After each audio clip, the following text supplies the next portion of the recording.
It did not seem to make the biggest headlines this week, but a war ended. Certainly not its costliest, but this country's longest war.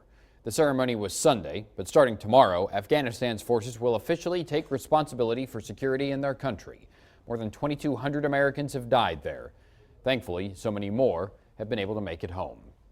A couple of stories stuck out to me when about 11 months ago we dropped into Afghanistan to tell some stories of Aggies and Texans. Both of these stories involved young men, both with close ties to a big school here in town.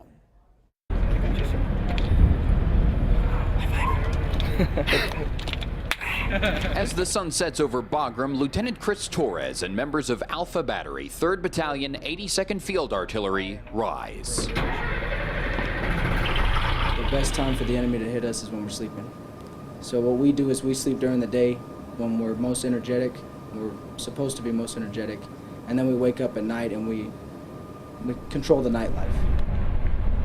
As a platoon leader, the Aggie and his fellow soldiers secure things inside the wire. If the enemy tries to drop in or drop something in the base, Alpha Battery works to stop it. So all these guys are well prepared. They're always out here ready to go do what they got to do for us. Torres says he came out of the womb in Aggie, to Aggie parents. He'd already made it to A&M when his dad revealed that he'd been on the fish drill team that took the national title in 1978. That's when I found out that I had a history, and my parents met there. So I decided that history could repeat itself for once. But Aggieland wasn't originally his collegiate stop. A Marine Corps scholarship at the Naval Academy fell through, and he was at basic training with the Marines when former A&M Commandant General John Van Alstyne offered Torres a full-ride Army scholarship. I didn't care what uniform I wore, I just wanted to be an Aggie, class of 12. War zones are inherently stressful places, but for Lieutenant Torres, maybe one of the most stressful times of all came not in a firefight, but a snowball fight. And at one point in time, I actually did throw my ring off because I've lost plenty amount of weight out here, and it was lost for 3 days until the snow cleared and one of my soldiers found it for me.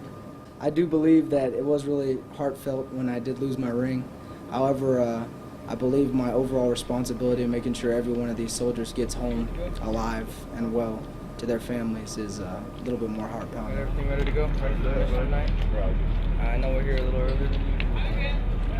Good to go. It's hard to mentally prepare yourself for what you're going to go through out here.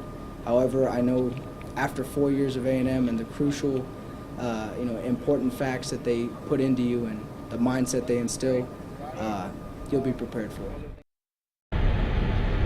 There's a big difference between being inside the barbed wire of a warfront base and leaving it.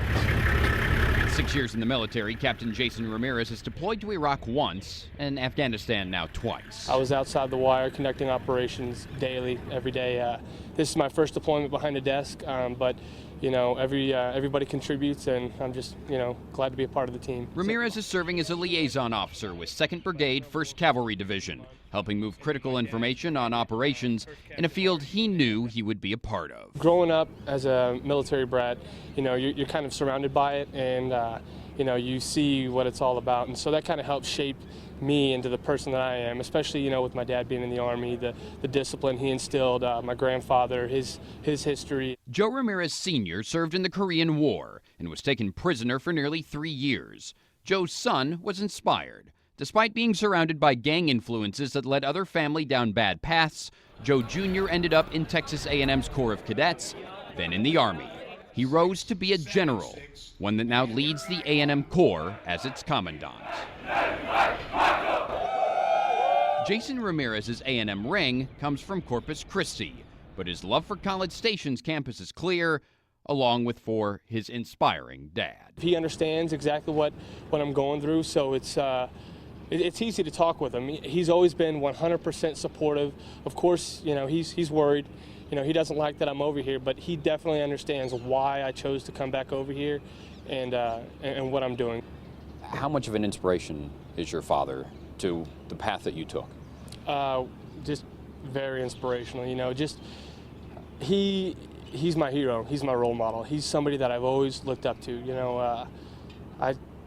He's everything. I try to, live, conduct myself as an officer like he did. I look up to him a lot. Wow. Pretty special. Has he said that before to you? No. Pretty special. The military career is a tough life. It takes you away from your family a lot. Whether you're training, or whether you're deployed, or whether you're serving overseas in an area where your family can't go, it's challenging, and it was hard. And as I look back on it now, and I've got 5 children, if I could have done anything differently, I'd have spent more time with my kids. But it's nice to hear. Those are the kinds of things that dads live for. Dad, I love you. I appreciate everything you've done. I will always remember everything that you did for me as a kid, especially all the discipline. Everything that you did was for a reason. I really appreciate it, and I'm the man today because of you. He's done far more than what I ever would have expected of my son in the military. And again, I never pushed the military on him, but he's chosen to serve, and I'm very, very proud of him for that. And I love him immensely, and he's my hero.